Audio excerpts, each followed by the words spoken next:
अस्सलामुअलैकुम मेरे प्यारे बच्चों, केमिस्ट्री और साइंस के लवर्स, कैसे हैं आप सब। मेरा नाम है बिस्मा असगर और मैं आई हूँ यहाँ पे आपको केमिस्ट्री का चैप्टर 2 एसिड्स बेसिस और सॉल्ट्स पढ़ाने के लिए। एसिड्स बेसिस और सॉल्ट्स की अभी तक हमने डिस्कवरीज की भी बात की है, उनकी प्रॉपर्टीज़ की भी बात की है। अब हम देखेंगे आगे कि किस तरह जो एसिड्स हैं उसको मज़ीद एक्सप्लेन किया एक साइंटिस्ट ने एक प्रॉपर थ्योरी देके, और बताया कि एसिड्स और बेसिस का क्या रिएक्शन होता है वाटर के अंदर। अब हम इस पे बात करेंगे, और जो बच्चे तंग आ गए कि आए हाय पता नहीं आर्हीनियस और कॉन्सेप्ट्स क्या चीज़ें ये सारे, उन्होंने परेशान नहीं होना, हमारे ये सारे कॉन्सेप्ट्स बहुत ही आसान हैं। आए चलते हैं लेक्चर की तरफ। कितने लेक्चर्स हो गए, अब तो हम acids bases salts, acid basis salts यही बातें करी जा रहे हैं। और मैंने आपको क्योंकि ओरिजिन भी बताया तो काफ़ी ज़्यादा कन्फ्यूज़ तो आप लोग अब तक हो ही चुके होंगे। कन्फ्यूज़ नहीं होना, बहुत आसान बातें हैं। एसिड के थोड़े से हम डिटेल में बात क्योंकि कर चुके हैं, लेकिन एक और चीज़, एक फ़न फैक्ट मैं आपको बताना चाहती थी कि एसिड एक ऐसी चीज़ है जो आप ऑलरेडी डेली लाइफ में अपने इर्द-गिर्द एक और जगह पे भी बड़ी यूज़ करते हैं। देखें आप सैलेड, सैलेड के ऊपर हम सबको बड़ा शौक है ड्रेसिंग करके खाने का, क्योंकि फिर उसके बगैर हमें टेस्ट नहीं आता ना। सैलेड की ड्रेसिंग में भी जो आप एसिड यूज़ कर रहे होते हैं, क्योंकि उसको हम पता है आम अल्फाज में क्या कहते हैं, वो सिरका जो डलता है, विनेगर, वो विनेगर भी एसिड का बना होता है। उसमें बड़ा फेमस एसिड है एसिटिक एसिड, वो ऐड होता है। तो एसिड हमारे इर्द गिर्द भी हैं, एसिड्स हमने लेबॉर्ट्री में भी बात करनी है, एसिड्स को हमने आगे भी समझना है। तो ज़रा देखें एसिड किस वर्ड से बना है। ये लैटिन वर्ड से निकले, और लैटिन वर्ड है एसिडस। एसिडस से निकला है ये, एसिड हमारा वर्ड बन जाता है जिसका मतलब निकल आता है सार इन टेस्ट। तो एसिड्स की तो भाई बहुत बात हो गई, हमने देख लिया नेचर में किधर हैं और ये किस तरह प्रेजेंट हैं, हमने देख लिया, हम तो इनको खाते पीते भी हैं, फिर लेबॉरेटरी में इन पे एक्सपेरिमेंट्स भी करते हैं, फिर आपने देखा कि कितनी सदियों से साइंटिस्ट का मेन फोकस भी बने रहे, यहाँ तक के कि आपका जो पीरियोडिक टेबल है उसको भी एसिडिक और बेसिक बिहेवियर पे डिवाइड किया गया। तो हम क्योंकि अब साइंटिस्ट की डिस्कवरीज की बात कर लेते हैं, जहाँ पे साइंटिस्ट अपने डिस्कवरी कर रहे थे और कह रहे थे ये कंपाउंड एसिडिक है, ये बेसिक है, वहाँ पे साइंटिस्ट ना साथ साथ उसकी कुछ थेरीज भी दे रहे थे। थेरीज वो दे के समझाना चाह रहे थे कि किस तरह उनको ये पता चला कि कोई चीज़ एसिडिक है और कोई भी चीज़ बेसिक है। अब जब साइंटिस्ट अपनी थ्योरी देते थे वो पूरा पूरा बताते थे। वो कहते थे ठीक है, हमने आज साइंटिस्ट ने हमने ना लेबॉरेटरी में इस तरह से एक्सपेरिमेंट किया, ऐसे ऐसे चीज़ यूज़ की, इसको मैंने इधर डिज़ोल्व कराया, वाटर में डिज़ोल्व कराया, उसमें फलाना फलाना, और फिर उसके बाद ना रिजल्ट ये आया। इस तरह होती थी साइंटिस्ट की पूरी। आप देखें, आप सिर्फ एक बात नहीं कर सकते ना, आपको अपनी बात किसी भी लॉजिकल बात के साथ बैकअप करनी पड़ती है। तो साइंटिस्ट भी अगर कह देते कि ओ जी एसिड्स तो वो होते हैं जिसके अंदर से हाइड्रोजन निकलता है, उनकी सुनता कौन। उनको ये चीज़ें समझानी पड़ी, एक्सप्लेन करनी पड़ी, और एक्सप्लेन करने के टाइम उन्होंने बताया कि आखिर उन्होंने अपने केमिस्ट्री लैब में बैठे क्या किया था जिससे उन्हें पता लगा कि वो एसिड्स की बात करने लगे हैं, और जो उन्होंने डिस्कवर किया है वो एसिड है। इन्हीं कुछ कॉन्सेप्ट्स में सबसे पहली थ्योरी लेके जो हमारे पास आए वो हैं आर्हीनियस। आर्हीनियस साहब ने अपनी थ्योरी में एसिड्स और बेसिस को समझाते हुए कुछ छोटी मोटी बातें की थी। कोई ज़्यादा मुश्किल बातें भी नहीं है, अभी हम उसको समझते हैं और देखते हैं कि क्या क्या बातें थी वो। आइए चलते हैं लाइट बोर्ड की तरफ और आर्हीनियस कॉन्सेप्ट को समझने की कोशिश करते हैं। तो आज हम बात करने लगे हैं आर्हीनियस के कॉन्सेप्ट की, और हम ये देखेंगे कि किस तरह आहिस्ता आहिस्ता जब डिस्कवरीज हुई और एसिड्स और बेसिस पे बातें हुई तो क्या प्रूव किया गया, अगर किसी चीज़ को एसिड कहा गया तो किस बेसिस पे कहा गया, और उसी तरह अगर किसी चीज़ को बेस कहा गया तो किस बेसिस पे कहा गया। एक साइंटिस्ट थे आर्हीनियस नामी, उन्होंने एक थ्योरी प्रपोज की थी जिसमें उन्होंने एसिड्स की और बेसिस की एक डेफिनेशन दी थी। उस डेफिनेशन में ये कहा था उन्होंने कि जो आपके पास एसिड्स हैं वो सारे के सारे हाइड्रोजन आइंस रिलीज करेंगे और इसी तरह उन्होंने कहा था कि जितने आपके पास बेसिस हैं वो सारी की सारी हाइड्रोक्साइड आइंस रिलीज करेंगी। हाइड्रोजन आइंस और हाइड्रोक्साइड आयन का रिलीज उन्होंने कहा था कि तब होगा जब आप अपने एसिड को और अपने बेसिस को वाटर के अंदर डिसॉल्व करेंगे। मतलब आपने इनको वाटर में ऐड किया, एसिड को पकड़ा, वाटर में ऐड कर दिया। इसी तरह आपने बेस को पकड़ा और वाटर में ऐड कर दिया। जैसे ही आपने अपने एसिड और बेसिस को वाटर में ऐड किया तो हाइड्रोजन निकलेगा एसिड के अंदर से as stated by his theory, और बेसिस के अंदर से निकलेगा हाइड्रोक्साइड आयन। हाइड्रोजन के ऊपर बेटा देखें H पॉजिटिव है, पॉजिटिव चार्ज आएगा, और हाइड्रोक्साइड आयन के ऊपर माइनस का चार्ज आएगा। तो बेस के अंदर से जो चीज़ निकल रही है वो नेगेटिव चार्ज वाली निकल रही है और एसिड के अंदर से जो चीज़ निकल रही है वो पॉजिटिव चार्ज वाली निकल रही है। तो आर्हीनियस ने ये कहा था कि आपके कंपाउंड्स जो एसिडिक होंगे वो हाइड्रोजन आयन को रिलीज करेंगे। स्पेसिफिकली जो आपकी डेफिनेशन आती है वो भी यही आती है। Arrhenius stated when you dissolve N acid in water it gives out hydrogen ions, H positive ions. और बेस के लिए जो डेफिनेशन आती है वो है कि if you dissolve your base in water it gives out hydrogen hydroxide ions in water. तो ये जो दोनों डेफिनेशंस है ना, ये आती वाटर के अंदर है। मतलब आर्हीनियस के कॉन्सेप्ट में ये चीज़ आपने याद रखनी है कि आपकी एसिड और बेस को वाटर में आपने डिसॉल्व करना है। ये चीज़ आपने बेटा याद रखनी है कि आपका एसिड और बेस जब वाटर में डिसॉल्व होगा तब जाके आप उस पर आर्हीनियस का कॉन्सेप्ट अप्लाई करेंगे और तभी जाके आपको पता लगेगा कि आपका एसिड और बेस क्या चीज़ अपने अंदर से एमिट कर रहा है। एसिड और बेसिस की ये प्रॉपर्टीज़ होती हैं कि जब आप उसको वाटर के अंदर डिसॉल्व कर देते हैं ना, तब वो अपने अपने आइंस में कन्वर्ट हो जाती हैं। डिसोसिएशन इसको कहते हैं कि डिसोसिएट हो जाती हैं वो। आर्हीनियस के कॉन्सेप्ट के अकॉर्डिंग डिसोसिएशन अगर हम देखें तो हम लिखेंगे एक कंपाउंड का नाम जो एसिडिक है। ये एच रिप्रेजेंट कर रहा है कि इस कंपाउंड के अंदर हाइड्रोजन है और ए का मतलब है कि हम एसिड का जिक्र कर रहे हैं। अब ये कंपाउंड एसिडिक है और इसको आपने वाटर के अंदर डिसॉल्व कर दिया, वाटर में आपने इसको डाल दिया। एज अ रिज़ल्ट क्या होगा कि आपके पास ये हाइड्रोजन और ये बाकी जितना भी कंपाउंड है उसके दरमियान का बॉन्ड टूटेगा और आपके पास H पॉजिटिव आयन आ जाएगा जिसके ऊपर कौन सा चार्ज है, प्लस का चार्ज है, पॉजिटिव चार्ज है। और साथ ही आपके पास उस कंपाउंड के अंदर जितनी भी चीज़ें मौजूद हैं उनके ऊपर माइनस का चार्ज आ जाएगा। तो आपने जब एसिड को वाटर के अंदर डिसॉल्व करना है तो उसने हाइड्रोजन आयन रिलीज करना है जिसके ऊपर आएगा पॉजिटिव चार्ज। और अगर आपको याद हो तो जो आयोनिक कंपाउंड्स हमने पढ़े थे और उसमें हमने देखा था ख़ास तौर पे कि आपके कंपाउंड के अंदर पॉजिटिव चार्जेस होते हैं और नेगेटिव चार्जेस होते हैं। अगर किसी कंपाउंड का आपने पॉजिटिव चार्ज उसके अंदर से निकाल दिया तो पीछे क्या रह जाएगा, बिल्कुल ठीक, आपका नेगेटिव चार्ज रह जाएगा। तो आर्हीनियस के कॉन्सेप्ट के मुताबिक, आर्हीनियस की कई भी बातों के मुताबिक आपने अपने एसिड को लिया, वाटर में आपने उसको डिसॉल्व किया और उसने बना देना है H पॉजिटिव आयन, जो कि निशानी है इस बात की कि ये कंपाउंड जो आपके पास मौजूद है ये एसिडिक है। इसी तरह बेस की बात करते हैं कि आर्हीनियस ने क्या कहा था। आपका बेस के साथ हाइड्रोक्साइड आयन लगा होगा OH, ठीक है। आपने इस हाइड्रोक्साइड आयन वाली बेस को वाटर में डिसॉल्व करना है और एज अ रिजल्ट आपके पास हाइड्रोक्साइड आयन निकलेगा। हाइड्रोक्साइड आयन के ऊपर हमेशा -1 का चार्ज होता है, ठीक है। 1 हम साथ लिखते नहीं होते, अगर पॉजिटिव और नेगेटिव में 1 हो चार्ज का तो हम उसको साथ नहीं लिखते होते। और साथ ही साथ आपकी बेस निकले, बेस में मतलब जो आपका कंपाउंड है उसमें हाइड्रोक्साइड आयन के अलावा जितना कुछ है वो भी निकल आएगा और उसके ऊपर आ जाएगा प्लस का चार्ज। ये देखें, ये जो हमने कंपाउंड लिया इसमें OH रिप्रेजेंट कर रहा है कि इसके अंदर हाइड्रोक्साइड आयन है, जिसका मतलब है इससे पता लग रहा है कि ये बेस है। और B ये शो कर रहे हैं क्योंकि हमने ये जनरल रिएक्शन लिया तो B से हमें ये पता लग रहा है कि हम एक बेस को कंसिडर कर रहे हैं इधर। तो बेटा आपने देखा कितनी आसान बात आर्हीनियस ने कही। उसने सिर्फ 2 शर्तें रख दी थी। उसने कहा 2 चीज़ें होनी चाहिए, ज़रूरी हैं। आप एसिड लें या बेस लें, सबसे पहली बात तो ये कि आपने उसको पानी के अंदर लेना है। Dissolve it in water, add it into water. Water के अंदर अपनी एसिड और बेस को ऐड कर दें। दूसरी चीज़ आर्हीनियस ने ये कही कि जैसे ही आप अपने एसिड को डिसॉल्व करेंगे वो H पॉजिटिव आयन रिलीज़ करेगा और जैसे ही आप अपने बेस को डिसॉल्व करेंगे तो वो हाइड्रोक्साइड आयन रिलीज़ करेगा। तो ये हमारे पास आगे आर्हीनियस का पूरा कॉन्सेप्ट ही समझें यही है, ठीक है। बात समझ आ रही है कि कितनी आसान चीज़ है। आप देखें कि आर्हीनियस ने सिर्फ इतना कहा है कि वाटर के अंदर डिसॉल्व कर दें। वाटर के अंदर आपने डिसॉल्व करना है और आपके एसिडिक और बेसिक कैरेक्टरिस्टिक्स आपको पता लग जाएंगी।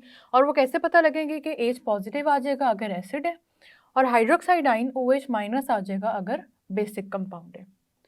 इसके हमने जनरल रिएक्शंस तो देख लिए। अब हम ज़रा क्या करते हैं कि कुछ स्पेसिफिक एसिड्स को लेते हैं और फिर देखते हैं कि क्या वाटर में डिसॉल्व करने से वही चीज़ हो रही है जो आर्हीनियस ने कही थी। यहाँ पे मैं जो एसिड कंसिडर कर रही हूँ वो वही है HCl। याद होगा आपको, हमने पढ़ा था कि ये हमारे स्टमक में भी एग्जिस्ट करता है, हाइड्रोक्लोरिक एसिड। हाइड्रोक्लोरिक एसिड की हम बात करेंगे और HCl को हम क्या करेंगे कि वाटर के अंदर डिसॉल्व कर देंगे। जैसे ही आपने हाइड्रोक्लोरिक एसिड को वाटर के अंदर डिसॉल्व किया शर्त याद रखनी है, आर्हीनियस ने कहा है वाटर में डिसॉल्व करना है। आपने ये लाजमी लिखना है, हमने पहले भी बात की हुई है कि केमिकल रिएक्शंस आपने जब भी लिखने हैं तो एरो के ऊपर आपने उसकी कंडीशंस लिखनी होती हैं। कंडीशन का मतलब ये होता है कि आप उस केमिकल रिएक्शन को किस तरह से सॉल्व करवा रहे हैं, किस तरह आपका केमिकल रिएक्शन प्रोसीड कर रहा है। तो आपने जब इस तरह वाटर लिख दिया ना एरो के ऊपर, तो इससे ये बात पता लग रही है कि आपने ये जो कंपाउंड लिया ये वाटर के अंदर ऐड किया हुआ है। ठीक है बेटा, तो अब क्या करना है कि हाइड्रोजन, ये जो हाइड्रोजन है हाइड्रोक्लोरिक एसिड का, ये अलहदा हो जाएगा, H पॉजिटिव, H पॉजिटिव अलहदा हो जाना है, एसिड में से निकलना ही H पॉजिटिव है, ये बात हमें ऑलरेडी पता है। और साथ ही साथ आप देखें H के साथ क्लोरीन प्रेजेंट है। क्लोरीन भी जब इस तरह से इसमें से रिलीज होगी तो क्लोरीन अपने आयन में कन्वर्ट हो जाएगी। एक आयन बन गया हाइड्रोजन का, दूसरा बनेगा क्लोरीन का। क्लोरीन के आयन को हम कहते हैं क्लोराइड आयन, और क्लोराइड के ऊपर चार्ज आता है -1 का। तो इस तरह से आपके पास जो रिजल्टेंट प्रोडक्ट्स हैं उसमें एक हाइड्रोजन पॉजिटिव आ गया, दूसरा उस एसिड में जो भी चीज़ प्रेजेंट थी वो निकल जाएगी और उसके ऊपर चार्ज आ जाएगा माइनस का, चार्ज आ गया माइनस का। ये हाइड्रोजन जो निकल रहा है ये इस बात की निशानी है, ये इस बात की कंफर्मेशन है कि आपने जो कंपाउंड वाटर में ऐड किया है वो एक एसिड कंपाउंड है। कैसे पता लगा? आर्हीनियस ने हमें ऑलरेडी बता दिया है। तो बेटा आपको ये बात समझ में आ रही है कितनी ईजी है कि आर्हीनियस ने कहा है आपने वाटर में ऐड करना है इनको। एक और एग्जाम्पल करते हैं और आप ज़रा मुझे बताएं कि मैं यहाँ लिखती हूँ HNO3, ये भी एक एसिड है। इस एसिड को मैं वाटर में डिसॉल्व करती हूँ और जैसे ही मैंने वाटर में डिसॉल्व किया तो हमने अभी बात की कि एसिड का जो अपना हाइड्रोजन है उसको निकल जाना चाहिए, उसको चाहिए वो निकल जाए उसके अंदर से। ये एसिड की क्योंकि प्रॉपर्टी है। तो ये आप देख रहे हैं हाइड्रोजन, इसने निकल जाना है। जब इस हाइड्रोजन ने निकलना है, इसका पॉजिटिव चार्ज है जिसकी बात हमने पहले की, यहाँ पे आ गया H पॉजिटिव, पीछे क्या रह गया ये NO3। NO3 अब ये नहीं होगा कि अलहदा नाइट्रोजन अलहदा निकल रहा है, ऑक्सीजन अलहदा निकल रहा है, ऐसे नहीं होगा। ये पूरा का पूरा क्योंकि रेडिकल है ये इकट्ठा निकलेगा। जब इसके अंदर से ये NO3 बाहर एमिट हो जाएगा तो आपके पास ये भी चार्ज इसके ऊपर भी होगा। हाइड्रोजन के ऊपर अगर +1 का चार्ज है तो NO3 के ऊपर आपके पास -1 का चार्ज आ जाएगा। 1 आप लिखें ना लिखें वो आपकी मर्जी है, ये आपको समझाने के लिए मैंने यहाँ पे 1 लिख दी है ताकि आपको पता हो कि जो NO3 इकट्ठा जब निकलता है तो इसके ऊपर -1 का चार्ज होता है। तो आपने फिर देखा कि जब हमने एसिड को वाटर के अंदर डिसॉल्व किया तो क्या हुआ, फिर से हमारे पास हाइड्रोजन निकल आया। देखा आर्हीनियस की बातें वैसे काफ़ी हद तक एसिड्स पे सही साबित हो रही हैं। 2 एसिड अभी तक हमने डिस्कस किए, एक और एसिड को डिस्कस करते हैं जिसकी अभी हमने बात की थी, एसिटिक एसिड, विनेगर में, सिरके में जो मौजूद होता है। एसिटिक एसिड मैंने लिया और मैंने फिर इसको भी वाटर में डिसॉल्व कर दिया। वाटर में डिसॉल्व करने के बाद अब आप कहेंगे कि मिस इसके अंदर तो 3 हाइड्रोजन इधर हैं, 1 हाइड्रोजन इधर है, ये कैसे डिसॉल्व होगा? क्या इसके सारे हाइड्रोजन बारी बारी निकलेंगे? ऐसा नहीं होगा। जब आप ऑर्गेनिक कंपाउंड्स पढ़ेंगे ना तो आपको एसिटिक एसिड की बेहतर समझ आएगी कि ये 3 हाइड्रोजन जो है ये कार्बन के साथ अटैच्ड है और ये उस तरफ थोड़ा स्टेबल कंपाउंड बन जाता है। ये वाला जो हाइड्रोजन बिल्कुल एंड में प्रेजेंट है ये निकलेगा, ये यहाँ से इस बॉन्ड को तोड़ेगा, निकल आएगा। क्योंकि ये एसिड है ना इस वजह से ये वाला हाइड्रोजन निकल जाएगा। वो नहीं निकलेंगे, वो एक बड़ा स्ट्रॉन्ग बॉन्ड है, वो हम ऑर्गेनिक कंपाउंड्स में पढ़ेंगे कि ये वाले 3 हाइड्रोजन क्यों नहीं निकलते। पर क्योंकि एक ऑर्गेनिक कंपाउंड का बॉन्ड है, पूरा का पूरा कंपाउंड ही हमारे पास ऑर्गेनिक कंपाउंड है, तो इस कंपाउंड में ये वाले 3 हाइड्रोजन नहीं निकलेंगे, पर ये जो एंड में अकेला बेचारा पड़ा हुआ है ना हाइड्रोजन, उसको आपने निकाल देना है। पेपर में कन्फ्यूजन होने लगे ना कि इन चारों में से कौन सा निकालना है, बस याद रख लेना है। मिस ने कहा था जो अकेला पड़ा हुआ है, जो बिल्कुल अलग है, जिसको कोई नहीं पूछ रहा, जो बिल्कुल अलग अकेला, उसको निकाल दो। इस हाइड्रोजन को जब आपने निकालना है कौन सा चार्ज आना है? बिल्कुल ठीक, प्लस। हमें पहले से पता चल गया, हमने इतनी एग्जाम्पल सॉल्व कर ली, हमें ये आइडिया तो हो ही गया। साथ ही साथ आपका जितना बाकी का कंपाउंड बचा है आपने उसको लिख देना है और उसके ऊपर माइनस का चार्ज लगा देना है। कैसे लिखेंगे इसको? CH3COO माइनस का चार्ज। समझ आएगी बात आपको कि किस तरह से हमने एसिटिक एसिड में से भी हाइड्रोजन निकलेगा वो भी देख लिया।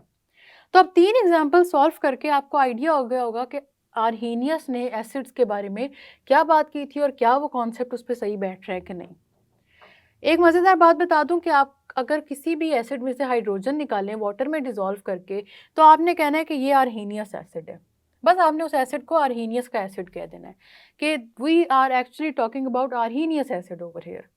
ठीक हो गया। आपने कहना है कि ये वाला जो एसिड है ना, ये जी बस हमारा आर्हीनियस एसिड है। अब आर्हीनियस एसिड्स हमारे पास वाटर में किस तरह से रिएक्शन देते हैं, क्या करते हैं, वो सारी बात तो हमने डिस्कस कर ली। अब देखते हैं बेसिस क्या करती हैं। बेस के लिए हमने सिंपल सा रिएक्शन, जनरल सा रिएक्शन यहाँ पे अभी अभी पढ़ा, जिसमें हमने देखा था कि जो बेस है वो अपना हाइड्रोक्साइड आयन रिलीज कर देगी, वो -1 की फॉर्म में चला जाएगा और बाकी कंपाउंड का जितनी चीज़ें रह गई हैं वो प्लस की फॉर्म में अलहदा हो जाएंगी। सबसे पहली एग्जांपल जिसकी हमने पहले सोडियम हाइड्रोक्साइड की बात भी की, जिसको हम कास्टिक सोडा भी कहते हैं, जो बहुत करोसिव इन नेचर है। बेसिस करोसिव नहीं होती, लेकिन ये बहुत करोसिव है, आपको याद होगा। सोडियम हाइड्रोक्साइड को हमने वाटर में डिसॉल्व कर देना है। सोडियम हाइड्रोक्साइड को जब आपने वाटर के अंदर डिसॉल्व करना है तो इसका ये OH अलहदा से निकल जाएगा। हाइड्रोक्साइड आयन अपने माइनस चार्ज के साथ जैसे ही निकलेगा तो पीछे जो चीज़ रह जाएगी उसके ऊपर आपने बड़े आराम से प्लस का चार्ज लगा के उसको लिख देना है। इस तरह से ये होगा कि आपको केमिकल रिएक्शन पेपर में लिखते वक्त भूलेगा नहीं कि केमिकल रिएक्शन लिखा कैसे था। आपने बड़े आराम से क्या करना है कि सोडियम हाइड्रोक्साइड को जिस तरह से रिएक्शन करवाया है, सोडियम को आपने निकालना है बाद में। पहले आप निकालें हाइड्रोक्साइड आयन को। हाइड्रोक्साइड आयन के ऊपर माइनस का चार्ज है तो इसका मतलब जो चीज़ पीछे बच गई उसके ऊपर प्लस का चार्ज होगा। एक और एग्जांपल यहाँ पर देखें, जिस तरह पोटेशियम हाइड्रोक्साइड, इसकी भी हमने बात की थी ना कि कास्टिक पोटैश इसको कहते हैं क्योंकि ये बहुत करोसिव इन नेचर होता है। चले जी मेरे साथ करें, वाटर में हमने इसको डिसॉल्व किया, क्या होगा आगे?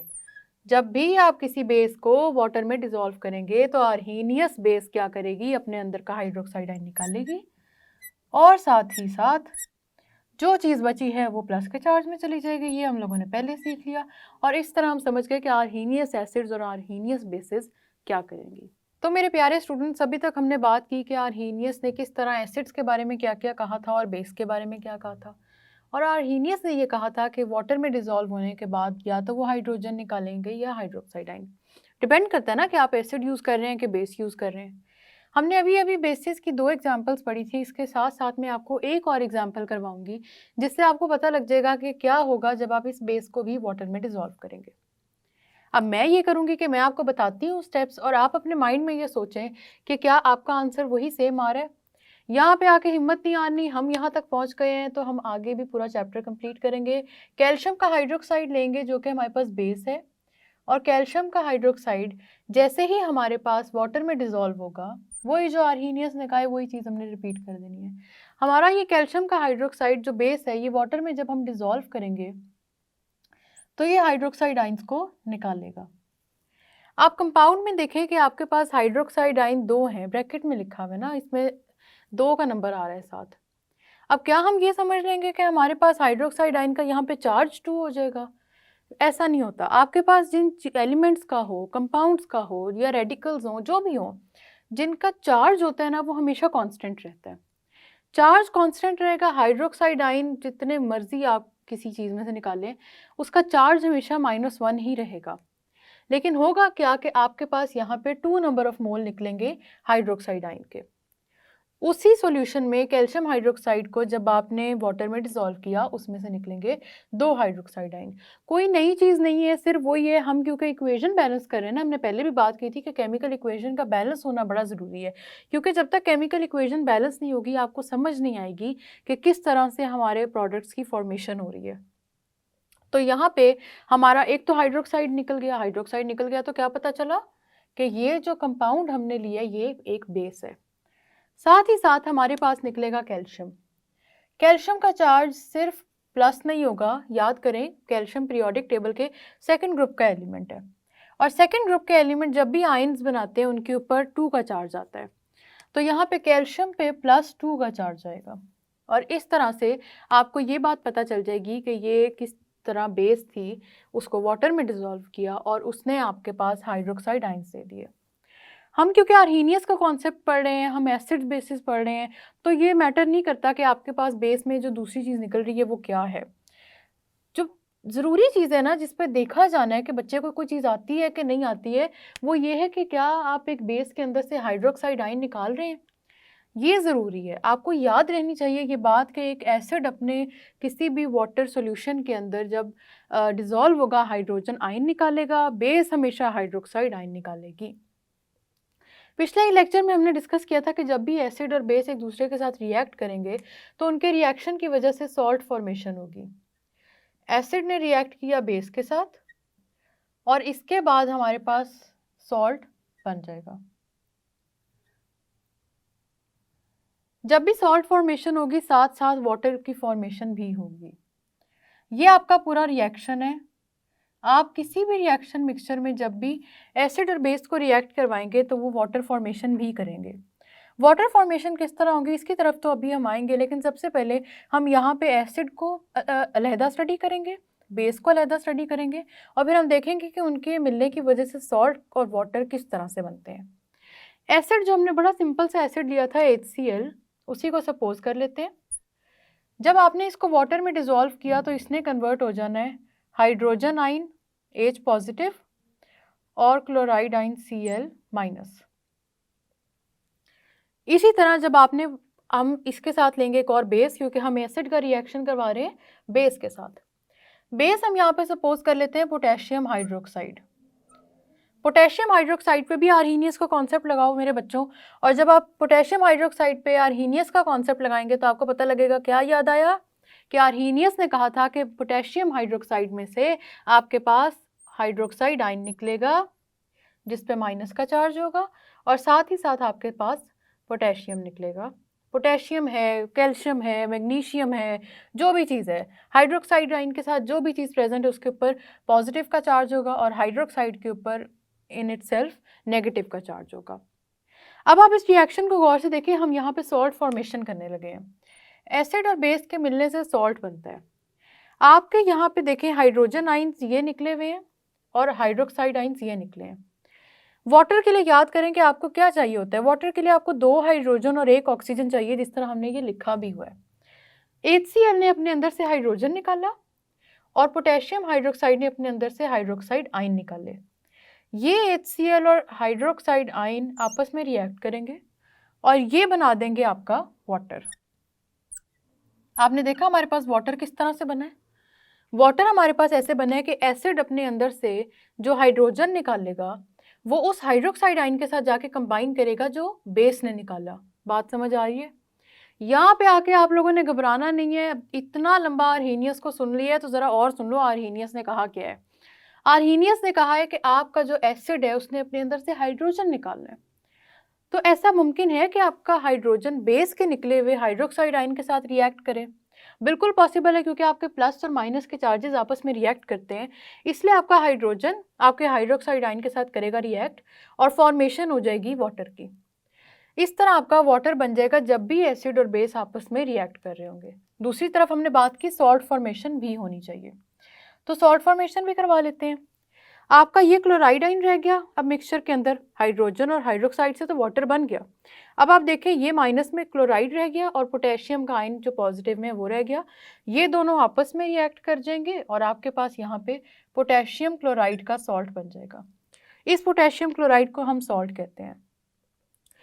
एसिड और बेस जब रिएक्ट करके अपने अंदर से हाइड्रोजन और हाइड्रोक्साइड आयन निकाला उन्होंने क्या बना दिया? वाटर। और वाटर के अलावा आपके पास जितने पॉजिटिव नेगेटिव चार्जेस बच जाएंगे वो सारे के सारे एक दूसरे के साथ रिएक्ट कर लेंगे। तो इस तरह से आप देखें कि आपके पास इस रिएक्शन के एंड पे एक सॉल्ट भी बन गया और वाटर फॉर्मेशन भी हो गई। यही बातें थी जो आर्हीनियस ने कही थी कि आपने जब भी एसिड को वाटर में डाला, बेस को वाटर में डाला, उन्होंने दोबारा से वाटर ही बनाना है। वाटर कैसे बनेगा कि जो एसिड है वो अपने अंदर से हाइड्रोजन निकाल देगा और जो बेस है वो अपने अंदर से हाइड्रोक्साइड आयन निकाल देगी। दोबारा मेरे साथ लिखें इसी बात को, क्योंकि अब हम चल रहे हैं लेक्चर के बिल्कुल एंड की तरफ और अब क्योंकि हमारा लेक्चर का एंड है, यहाँ पे आई हुई समझ बातें हमें आर्हीनियस के बिल्कुल कॉन्सेप्ट पे ग्रिप दिलवा देंगी। एसिड ने क्या निकालना है वाटर में जाके? Hydrogen, H positive ion. हमने इतने अभी रिएक्शंस डिस्कस किए जिसमें हर एसिड में से हमने H पॉजिटिव आयन निकाला। बेस ने क्या निकालना है वाटर में जाके? Hydroxide ions. ये बात थी आर्हीनियस की कि आर्हीनियस ने कहा कि हाइड्रोजन निकलेगा एसिड में से, हाइड्रोक्साइड निकलेगा बेस में से।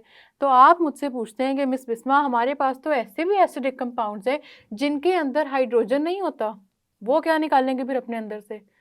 और आप मुझे कहेंगे ऐसे बेसिक कंपाउंड्स भी हैं, अभी तो आपने लेक्चर में पिछले में बात की थी कि बाइनरी कंपाउंड्स ऑफ ऑक्सीजन भी एसिडिक है, फिर उसके बारे में क्या कहेंगी आप?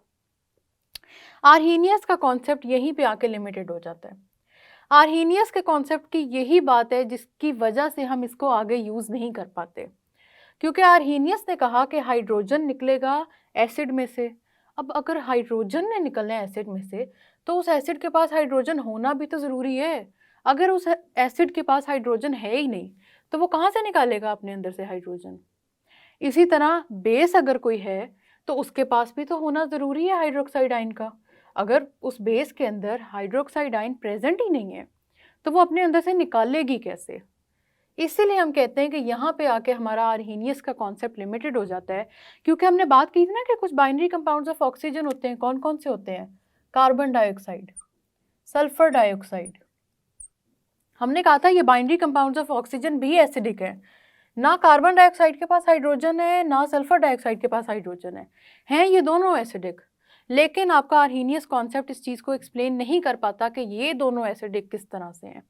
ये है एक लिमिटेशन आपके आर्हीनियस कॉन्सेप्ट की, कि आपका आर्हीनियस का कॉन्सेप्ट ये ही नहीं बता पा रहा कि जिन कंपाउंड्स में हाइड्रोजन और हाइड्रोक्साइड आयन नहीं है, उनका फिर कैरेक्टरिस्टिक एसिडिक कैसे है। इन दोनों को हम आर्हीनियस के कॉन्सेप्ट पे एसिडिक बना के नहीं दिखा सकते, तो आर्हीनियस यहाँ पे आके हमारा लिमिटेड हो गया। इसी तरह आपके पास अमोनिया बेसिक कैरेक्टर शो करता है वाटर के अंदर, NH3। ये अपने एक्वस सोल्यूशन में या किसी भी सॉल्वेंट में अमोनिया बेसिक कैरेक्टर शो करता है। क्या अमोनिया के पास हाइड्रोक्साइड आयन है? अमोनिया के पास तो हाइड्रोजन है। लेकिन मैं कह रही हूँ कि ये अपना हाइड्रोजन निकाल के एसिड नहीं बनाता, ये हाइड्रोक्साइड आयन बनाता है। अब आप कहेंगे कि मिस आर्हीनियस के कॉन्सेप्ट से इसको कैसे एक्सप्लेन करें? तो बेटा यहीं पे आके हमारा जो आर्हीनियस का कॉन्सेप्ट है वो लिमिटेड हो जाता है। दूसरा, ये तो एक लिमिटेशन हमने बात कर ली कि आर्हीनियस का कॉन्सेप्ट कहाँ पे जाके हम मज़ीद उसको कहते हैं कि अब हम इसको भाई यूज़ नहीं कर सकते आगे, क्योंकि ये तो यहाँ पे आके रुक गया, ये तो सारी की सारी चीज़ें एक्सप्लेन ही नहीं कर पा रहा। तो ये कुछ कंपाउंड्स जिनमें हाइड्रोजन और हाइड्रोक्साइड आयन नहीं होते, उनका एसिडिक और बेसिक कैरेक्टर एक्सप्लेन नहीं कर पाता, ये तो हो गई आर्हीनियस की एक लिमिटेशन। एक और लिमिटेशन है, ज़रा आपने सोचा हम शुरू से क्या बात कर रहे हैं कि हमने एसिड और बेस को वाटर के अंदर डिसॉल्व करना है, तब जाके आर्हीनियस ने कहा था हाइड्रोजन और हाइड्रोक्साइड निकलेंगे। अब ज़रा एक मिनट के लिए सोचें, कोई भी आप में से होनहार स्टूडेंट उठे मुझे पूछे कि हमारे पास सॉल्वेंट ही कोई और हो, नहीं करते हम वाटर में डिसॉल्व, हम उसको किसी और लिक्विड में डिसॉल्व कर देते हैं, बेंजीन के सोल्यूशन में डिसॉल्व कर देते हैं, तब क्या होगा? अब आर्हीनियस के पास इसका भी जवाब नहीं है, क्योंकि आर्हीनियस ने कहा है कि जो सॉल्वेंट यूज़ करना है वो है वाटर। अगर आप वाटर यूज़ नहीं कर रहे तो फिर आप एसिडिक और बेसिक कैरेक्टर को कैसे एक्सप्लेन करेंगे? आर्हीनियस के पास इसका भी जवाब नहीं है। तो यहाँ आके हमारे पास जो आर्हीनियस का कॉन्सेप्ट है वो लिमिटेड हो जाता है, उसकी ये लिमिटेशंस है दो, जिसकी वजह से हम कहते हैं कि आर्हीनियस जो है सही तरह हम इसको एसिड बेस समझाने के लिए पूरी तरह इस प्रॉपर्टी को या इस थेरी को यूज़ नहीं कर सकते। तो अब आप कहेंगे कि अगर ये इतनी बेकार थेरी थी तो हमने पढ़ी क्यों? ऐसी बात भी नहीं है, क्योंकि ये थेरी बेकार नहीं है, क्योंकि ये वो थेरी थी जिसने एक फुटप्रिंट दे दिया था, एक ब्लूप्रिंट मिल गया था, जिससे पता लग गया था साइंटिस्ट को कि most of the acids will give out hydrogen ion and most of the bases will give out hydroxide ions। तो एसिड आपके बहुत सारे हाइड्रोजन निकालेंगे, बेसिस आपकी हाइड्रोक्साइड आइंस निकालेंगी, और ये यहाँ से बेस बन गई थी आने वाली थियरीज़ की, और इस बात की समझ आ गई थी कि ठीक है भाई, एसिड में आपके पास मोस्टली हाइड्रोजन होता है, बेस में आपके पास मोस्टली हाइड्रोक्साइड आइन होता है। अब हमने समझना तो इन्हीं कंपाउंड्स को है ना जिनमें हाइड्रोजन और हाइड्रोक्साइड आइन नहीं है, तो चलो हम उसको समझ लेते हैं, बाकी चीज़ें तो हमें समझ आ गई।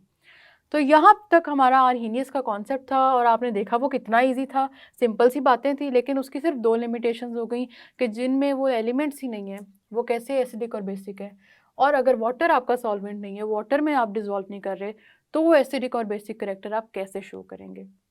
यहाँ पे आके क्योंकि हमारा आर्हीनियस का कॉन्सेप्ट लिमिटेड हो जाता है, तो हमारी कुछ और भी थेरीज हैं, पर अभी नहीं, अभी आपको वैसे ही नींद आ रही होगी आर्हीनियस को ही सुन सुन के, इसलिए बाकी के जो कॉन्सेप्ट्स हैं वो हम अपने अगले लेक्चर में डिस्कस करेंगे। आर्हीनियस यहीं तक था। तो देखा आपने कि आर्हीनियस कॉन्सेप्ट हमने कैसे Aahista Aahista step by step समझा, और हमें समझ भी आ गया। मुश्किल बातें तो थी नहीं, मैंने जिस तरह से एक दफ़ा आपको सॉल्व करके दिखाया, आपने इसी तरह दूसरी दफ़ा ना अपनी नोटबुक पे इसको सॉल्व करना है, और फिर आपने देखना है कि क्यों उसका कॉन्सेप्ट लिमिटेड हो गया था, आर्हीनियस का कॉन्सेप्ट हम दोबारा यूज़ क्यों नहीं कर सके। अब अगर हमने आर्हीनियस का कॉन्सेप्ट लिमिटेड कर दिया है तो हमारे पास कोई और भी कॉन्सेप्ट होगा जिसकी हम बात करेंगे। परेशान नहीं होना, उसकी बात हमने इस लेक्चर में नहीं करनी, उसकी बात हम करेंगे नेक्स्ट लेक्चर में। तब तक के लिए इसी को रिवाइज करें। अल्लाह हाफिज़।